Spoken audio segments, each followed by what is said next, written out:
diagnóstico da depressão por computador, que vem sendo pesquisado há 3 anos pelo Departamento de Psiquiatria da Universidade Vanderbilt, começa a ser desenvolvido em conjunto com o Instituto de Psiquiatria da UFRJ. O processo de diagnóstico é simples. Em pouco mais de 1 hora de entrevista, o paciente responde a 100 perguntas sobre insônia, suicídio e outras relacionadas com os sintomas de depressão.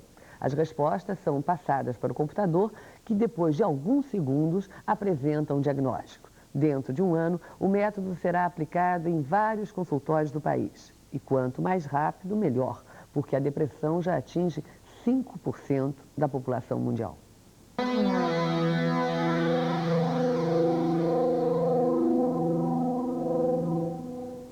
Direto de Brasília, nosso comentarista José Monserrat Filho continua de olho no mundo, mas com a cabeça no Brasil. Você quer saber por que os países do terceiro mundo, como Brasil, México, Argentina, investem tão pouco em ciência e tecnologia? Há causas internas e externas. Vejamos 2 causas externas que vieram muito claramente à tona essa semana. Uma dessas causas foi exposta na Assembleia Geral das Nações Unidas pelo nosso ministro de Relações Exteriores, Abreu Sodré. Sodré denunciou: o crescimento econômico do terceiro mundo está declinando. Nos anos 70, o terceiro mundo crescia 5,5%. Agora, nos anos 80, cresce só 3%. A taxa de crescimento, portanto, caiu para quase a metade. E mais, em 1980, a participação do terceiro mundo na economia mundial era de 28%. Essa participação, em 1987, caiu para 19%. Vejam bem, de 28% para 19% em 7 anos. Ou seja, nossos recursos estão encolhendo. Temos cada vez menos. Daí que no terceiro mundo as verbas para ciência e tecnologia também estão encolhendo. Aqui só tem um remédio: mudar as relações de troca entre os países desenvolvidos e os países subdesenvolvidos. Essas relações, para os nossos países, são extremamente injustas. Outra causa externa: a dívida do terceiro mundo. Ela já chegou a 1 trilhão e 200 bilhões de dólares. Essa dívida monumental, que muitos consideram impagável e até imoral, é a grande tormenta, não só dos devedores, como dos credores. Preocupadíssimos, os credores se encontraram em Berlim Ocidental esta semana, na reunião anual do Fundo Monetário Internacional e do Banco Mundial. Se essa dívida de 1 trilhão e 200 bilhões de dólares fosse perdoada, os países do terceiro mundo poderiam fazer uma grande mudança, investindo muito mais nos seus programas sociais e em ciência e tecnologia, que hoje é a base de qualquer desenvolvimento efetivo. Mas quem é que no mundo desenvolvido vai perdoar 1 trilhão e 200 bilhões de dólares? Você sabe quanto o mundo desenvolvido gasta na corrida armamentista por ano? Mais de 1 trilhão de dólares. Logo, nós do terceiro mundo é que vamos ter que conquistar esse perdão. Ninguém mais.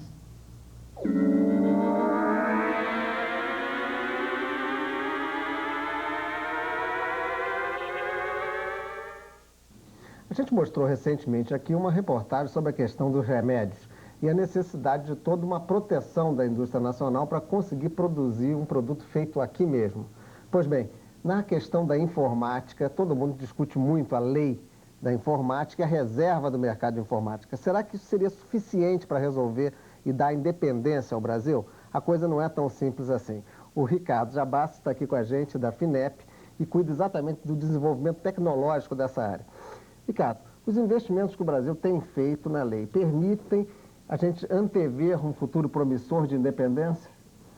Bom, André, nós estamos aí com grandes expectativas com relação aos compromissos de algumas empresas.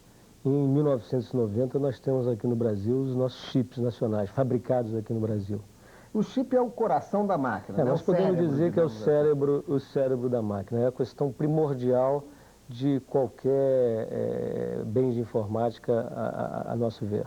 Isso representa que hoje nós ainda não temos condições de fabricar um chip. Nós ainda temos que trazer de lá e montar nas nossas indústrias aqui. Isso. Nós podemos afirmar que nenhum computador brasileiro utiliza chips fabricados no Brasil totalmente. Quer dizer, essa que é a questão. Tá. O investimento, por exemplo, que a FINEP fez nessa área para garantir um retorno da parte das pesquisas aplicadas das empresas, você sabe em quanto monta? Bom, a FINEP teve um programa para fazer frente às suas prioridades de microeletrônica. Nós aprovamos cerca de 13 milhões de OTNs para ser aplicado tanto no setor de pesquisa aplicada, de pesquisa básica e aplicada, como no setor produtivo. Nós podemos dizer que da ordem de 35 milhões de dólares nós investimos em empresas. Foram alocados com projetos do setor industrial. Agora é bom que se diga, o André, também, que para que o telespectador acompanhe, que 3 empresas se comprometeram em 1990, junto ao CONIM, estão recebendo incentivos para tal fim, em que o país tem aqui, até 1990, a condição de fabricar esses chips que nós tanto queremos. Vem cá, nessa ideia da necessidade do chip, em que ele altera, digamos, a independência do país? Por exemplo, hoje nós temos a reserva do mercado, nós temos o computador montado na indústria nacional. Se nós não tivermos os chips em 1990, o que vai acontecer? Qual é o desastre que pode vir comercial? Olha, André, eu entendo que nessa primeira etapa, que podemos chamar assim da reserva, o Brasil cumpriu, né, um papel muito importante, foi o de constituir um mercado e o de aprender a vender, ou seja, uma experiência comercial muito grande. Agora, é vital que a questão da microeletrônica, a repercussão dela vai nos remeter a uma liberdade comercial e a uma autonomia tecnológica muito grande. Ou seja, hoje, qualquer fabricante de algum equipamento, evidentemente que ele recebendo componentes, os chips de um fornecedor, ele tem uma liberdade comercial, no caso, por exemplo, dele querer comercializar esse produto, esse bem, no leste europeu, por exemplo. Isso seria o que nós chamamos de restrição comercial.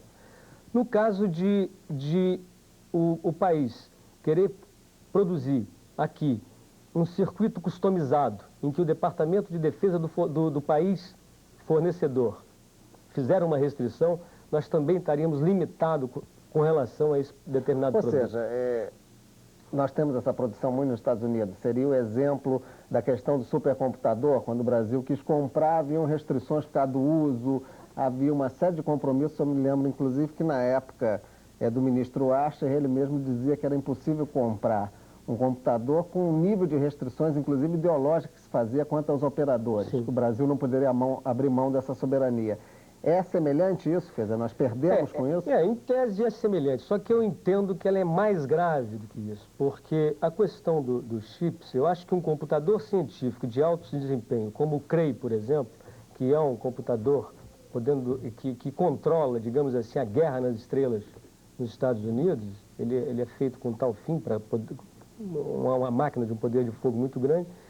Entretanto, se nós tivermos aqui no Brasil um Cray, eu entendo que o que nós precisamos saber fazer são computadores poderosos, porque sempre vai existir um computador mais poderoso. E o caminho crucial para isso é o domínio da tecnologia de chips. Eu acho que isso que é a questão. Ou seja, é tão estratégico quanto, só que o chip é mais, digamos assim, é um gargalo maior ainda do que o computador científico, porque o computador científico é feito de chips.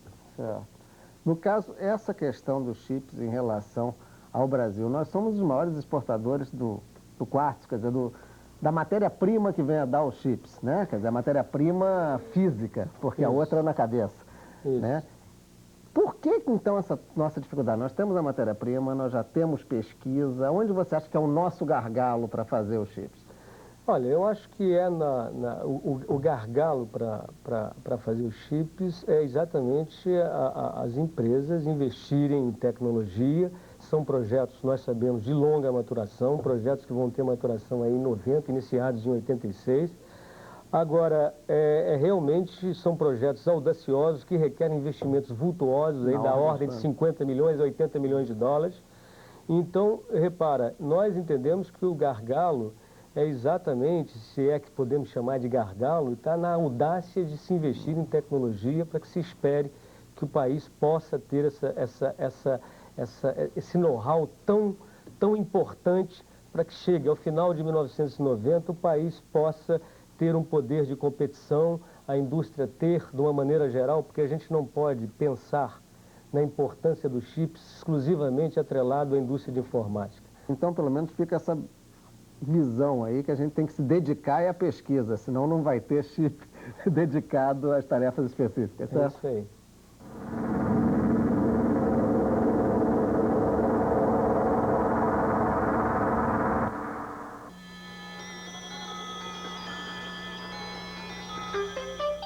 A medida do tempo é um desafio constante. 50 anos atrás, este relógio era considerado de alta precisão. Hoje, relógios como este Maser atômico de hidrogênio fazem a medida mais precisa do tempo no mundo. Segundo Robert Vessott, perito em tecnologia de relógios atômicos, a vibração dos átomos de hidrogênio, vista aqui como um brilho roxo, aciona o relógio. A oscilação é muito rápida. Ela é de 1420400545751,7864 por segundo. Posso me lembrar deste número, mas o de telefone não é tão fácil. A ideia é a de que esta máquina mecânica de quantum tem em si uma oscilação, como se fosse um pequeníssimo magneto girando, e este é o nosso pêndulo. Vessott e sua equipe fazem só 3 destes relógios por ano. Cada um custa uma pequena fortuna, mas a precisão do relógio vale o preço. Ele perde apenas 1 segundo em 50 milhões de anos.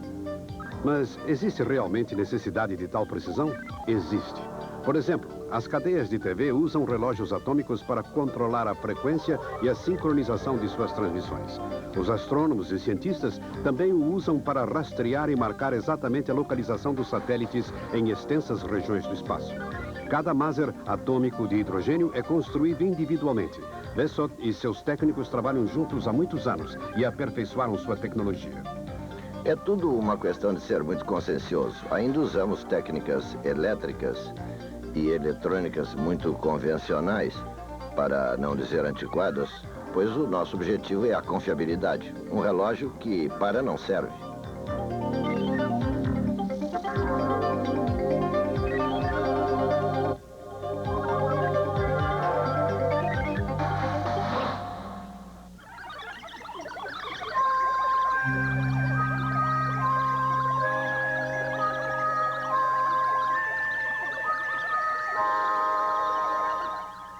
O Instituto de Estudos Avançados da Universidade de São Paulo oferece bolsas de 10 meses para pesquisa sobre pensamento abolicionista brasileiro a partir de 1850. O valor total de cada bolsa é de 1.250 ATNs. Os interessados devem ligar para 011-212-9421. Repetindo, 011-212-9421. Novos materiais para a proteção contra a corrosão em aços de baixa liga é o tema do Prêmio Jovens Cientistas 88. As inscrições vão até o final do mês e, para saber outros detalhes, ligue para 061-274-1155. De novo, 061-274-1155. A editoria da revista Ciência Hoje está concluindo o cadastramento de bibliotecas que não possuem assinatura anual da revista ou que desejam completar sua coleção. A Ciência Hoje pretende doar a assinatura para as bibliotecas. O telefone para contato com a revista é 021-295-4442. Repetindo, 021-295-4442.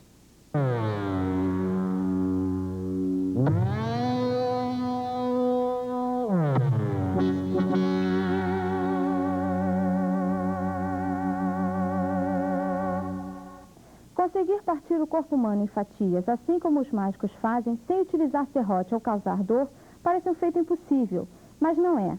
Através da tomografia computadorizada, essa mágica já pode ser cientificamente realizada. Com a utilização de diversos feixes de raio-x que atravessam o corpo do paciente, a tomografia computadorizada pode examinar uma fatia simulada do corpo humano. O paciente é colocado na câmara fria, espécie de cama com um círculo de metal em volta.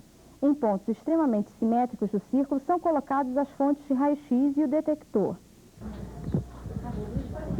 Bom, o exame de tomografia computadorizada usa radiação ionizante, ou seja, é uma variante do raio-x. A diferença é que o paciente é colocado numa câmara onde existem sensores que captam essa radiação e, por intermédio desses sensores, as diferentes camadas de tecido e a forma dessas camadas absorverem esse raio-x é representada em forma de ondas elétricas, que é mandado para um computador que traduz essa mensagem em forma de imagem. Essa imagem, então, é colocada na tela, onde a gente analisa essas nuances, essas diferentes densidades e, através disso, a gente dá a interpretação diagnóstica das diferentes lesões que podem acometer tanto o cérebro quanto o abdômen ou qualquer parte do corpo humano. E você pode nos mostrar um exemplo desse exame? Aqui, por exemplo, nós temos a densidade de osso, essa aqui é a calota craniana. Aqui a gente vê o parênquima do cérebro. Aqui nós vemos uma área mais escura, que corresponde ao que a gente chama de edema. E essa área densa, bastante densa, né, que faz contraste com as demais regiões, que neste caso, corresponde ao sangue. Tá? Então, esse paciente foi hipertenso, então tem essa área mais densa que a gente traduz como sendo sangue dentro do parênquima cerebral. Então, é dessa forma que a gente consegue, então, diagnosticar diversos tipos de lesão, através da medição das diversas densidades. E o que representa esse exame? Bom, em termos práticos, representa uma forma menos agressiva de se chegar a diagnósticos que anteriormente teriam que ser feitos através de punção licórica, muitas vezes de arteriografias, procedimentos esses que eram muito lesivos ao paciente. Hoje se consegue chegar a diagnósticos neurológicos, diagnósticos clínicos, através da tomografia, sem que essa integridade seja rompida, sem que haja agressão física ao paciente. A tomografia computadorizada é muito utilizada em emergência hospitalar, por ter respostas precisas em curto espaço de tempo. O exame de crânio é o mais rápido e dura 20 minutos.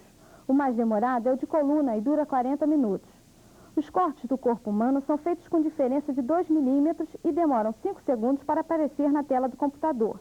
As imagens podem ser registradas em chapas ou disquetes e podem ser repetidas várias vezes. Doutora Helena, o que é o centro de imagens? Bom, o centro de imagem é um local do Hospital Souza Aguiar onde se faz diagnósticos de imagem. Se juntou todos os diversos tipos de aparelhagens radiológicas e se faz diagnóstico por imagem.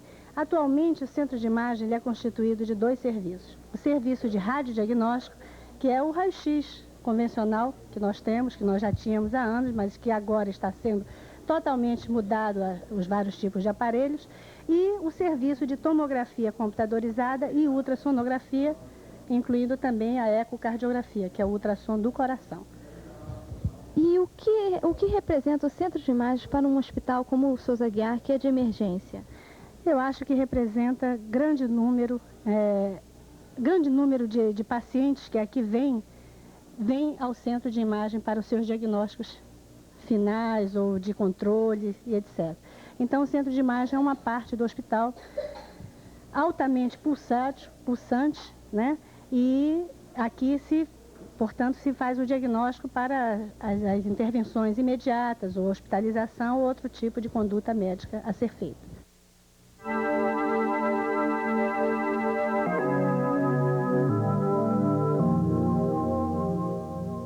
O professor Nelson Maculan, 45 anos, atualmente é subdiretor acadêmico da COP, coordenação dos programas de pós-graduação em engenharia da Universidade Federal do Rio de Janeiro.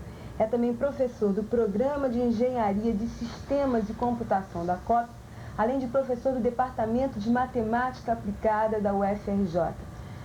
Professor, o senhor sempre trabalhou, desde que chegou ao Brasil, em universidade. Isso porque o senhor gosta realmente da vida universitária? Eu saí do Brasil em 66, fazia meu doutoramento na França, meu terceiro ciclo na França, e retornei em 71 após ter trabalhado 2 anos na França. Eu, voltando aqui em agosto de 71, tentei encontrar trabalho em outras entidades estatais, como Petrobras, BNH, onde havia grupos de pesquisa operacional, matemática aplicada, né? No entanto, por problemas meus políticos, né, do passado, eu só conseguia obter um trabalho aqui com o professor Coimbra, na COP, porque na época, graças ao apoio do BNDE, a contratação era feita por projeto e não era obrigado a passar pela burocracia do Estado, né? Assim sendo, eu consegui ser contratado e trabalhei durante 4 anos com recibado, até poder ser efetivado por concurso em 75. Somente. Mas isso devido ao quê? Política estudantil? Estudantil, eu fui diretor acadêmico de Ouro Preto, fui da UEL de Minas Gerais. Naquele tempo, em 64, eu fui detido pelo golpe de Estado. Né? Então eu tive certos problemas e por isso mesmo passei 5 anos na França. Né? Qual é o trabalho realizado por um professor pesquisador? Um professor que se diz professor, ele tem que fazer pesquisa, ou tem que publicar, ou tem que fazer obra cultural. Quer dizer, um professor que passa, que vive a universidade, não vem aqui apenas para dar algumas aulas e ir embora, né? Quer dizer, um professor que vive a universidade. Eu acho que nesse ponto. Então, o trabalho do professor não é só dar aula. Muitas vezes, quer dizer, a grande maioria do público vê a universidade apenas como local de sala de aulas. E a grande maioria dos nossos alunos também em graduação, muitas vezes, tá? Poucas vezes conhecem nossa biblioteca, nosso centro de computação, nosso centro de documentação, nossos laboratórios. Para lhe dar um exemplo, a COP, que tem 25 anos de ensino, completa 25 anos de ensino, possui atualmente 56 laboratórios de pesquisas, com 200 engenheiros trabalhando nesses laboratórios. Né? E pesquisas, inclusive, que envolvem tecnologia de ponta, né? Claro, quer dizer, acho que a universidade tem que estar um pouco além do seu tempo, estar avançada em relação ao seu tempo, sem deixar, claro, a realidade nacional, tem que ter um conhecimento, né? A universidade tem que puxar um pouco a pesquisa no país, que os conhecimentos. Não pode ficar muito atrelado só à realidade nacional, tem que puxar um pouco para ser uma universidade. Senão é mais um instituto, mais uma escola. Né? Quer dizer, eu acho que a universidade escolão, terceiro grau que eu chamaria, a universidade se faz pesquisa, se cria conhecimentos, em todas as áreas. Tá? Então, o trabalho do professor não é só, quer dizer, dar aulas, é orientar alunos de extensão científica, mestrado, doutorado, aperfeiçoamento, é participar de projetos com a comunidade, projetos ligados às empresas ou ligados ao município, ao governo do estado, à presidência, quer dizer, à federação. São projetos ao mesmo na América Latina, ao estrangeiro, quer dizer, a gente faz muito projeto de pesquisa fora do Brasil. Nós temos grupos trabalhando com a Europa, com a Argentina, com a Espanha, enfim, existem 180 convênios na universidade atualmente, só com a COP, né, trabalhando em pesquisas fora da universidade. O senhor estava me dizendo que é um recordista de tese, acompanhou mais de 100 teses. Que trabalho é esse? Desde 71, eu já orientei mais de 100 teses, das quais 16 doutorado e mais de 90 de mestrado, na Universidade Federal do Rio de Janeiro, na COP, no Instituto de Matemática principalmente, na Federal Fluminense, Instituto Militar de Engenharia, no Instituto Nacional de Pesquisas Espaciais de São José dos Campos, orientei na Universidade Federal de Pernambuco, em Paris, na Universidade de Paris Dauphine, em Montreal, no Canadá. Eu tenho, realmente é um trabalho que eu me dedico há muitos anos, né? O senhor também é coordenador da Comissão das Sociedades Científicas. Então me diga, existe verba, incentivos para a pesquisa científica? Qual é o nível do Brasil em pesquisa científica? Tem grupos muito bons de pesquisa no país na área de matemática, de engenharia, de medicina, de ciências sociais. Em várias áreas do país já existem grupos bons. Grupúsculos, não são grupos grandes, mas já existe uma certa pesquisa já reconhecida lá fora, né? Eu mesmo fui, por exemplo, vice-presidente de instituições internacionais, publico muito no exterior, sou convidado todo ano a fazer conferência no exterior, mesmo dar aula no exterior, pago lá fora. Quer dizer, realmente existe, já alguns de nós conseguimos, né, nós já conseguimos uma certa abertura lá fora, um certo reconhecimento. Né? Eu uso muito uma figura de um colega meu que diz que não adianta, você tem que ter o corpo humano todo completo, a cabeça, os membros, não adianta ter um braço funcionando, tem uma área muito boa com engenharia, não tem, por exemplo, as ciências sociais do outro lado. Tem a cabeça, vamos supor, de uma área que funciona a medicina, não tem a arquitetura com pesquisa. Então, agora, existem áreas muito ruins nas universidades ainda, muito ruins, né? Péssimas, diria eu, mas que precisam ser motivadas. Né? Um parecer da COP, a Coordenadoria de Programas de Pós-Graduação em Engenharia da UFRJ, virou centro de uma batalha jurídica e técnica do Rio de Janeiro. O procurador da República e coordenador de Defesa dos Direitos Humanos, Paulo Bessa, conseguiu impedir na Justiça que ônibus e caminhões passem por um elevado que está com as vigas e lajes comprometidas. A COP havia sido chamada pelo governo do estado para examinar o viaduto. Nós chegamos a mostrar aqui, em julho, como a ciência estava ajudando a evitar os riscos. Aqui a gente vê, dentro no detalhe do milivoltímetro, o valor associado à corrosão nesse ponto. Esse valor depois a gente vai usar, cruzá-lo com ensaios de laboratório que vão nos dar ideia da velocidade da corrosão nesse ponto. Assim, mapeando toda a estrutura do viaduto, ou pelo menos uma boa amostragem dele, a gente consegue assessorar os trabalhos de restauração da estrutura, de recuperação da estrutura, do ponto de vista da corrosão. Fornecemos esse dado para o pessoal de estrutura. Depois que o governo resolveu voltar a permitir o acesso de ônibus pelo viaduto, a COP soltou uma nota oficial e abriu uma polêmica que agora foi parar na Justiça. O presidente do Departamento de Estradas de Rodagem prometeu recorrer da decisão, pois acredita que não há risco de desabamento. E a ação dos cientistas não está mexendo apenas com problemas do dia a dia do homem. As novas técnicas de datação colocaram a igreja diante de um problema ao permitirem a conclusão de que o Santo Sudário não poderia ser o pano usado como mortalha para recolher o corpo de Cristo da cruz. Os cientistas concluíram que o pano foi confeccionado no século XIV, o que levou o assessor científico de Turim a admitir que o Santo Sudário é falso. Uma questão que, no mínimo, está causando mal-estar no Vaticano, pois o Santo Sudário é considerado como um dos mais importantes documentos da fé cristã. Mais uma prova do valor cada vez maior da ciência na vida de hoje. Muitas vezes é verdade, entrando em confronto com ações e pensamentos do ser humano, o que sem dúvida pode ajudar no processo de evolução da humanidade, desde que a própria humanidade leve a ciência mais a sério. E um sério grito de alerta de cientistas vai marcar o próximo Tome Ciência. A destruição da Mata Atlântica está condenando à morte várias espécies animais num processo irrecuperável. Você vai ver na semana que vem como isso acontece. Um alerta com o próprio grito dos animais.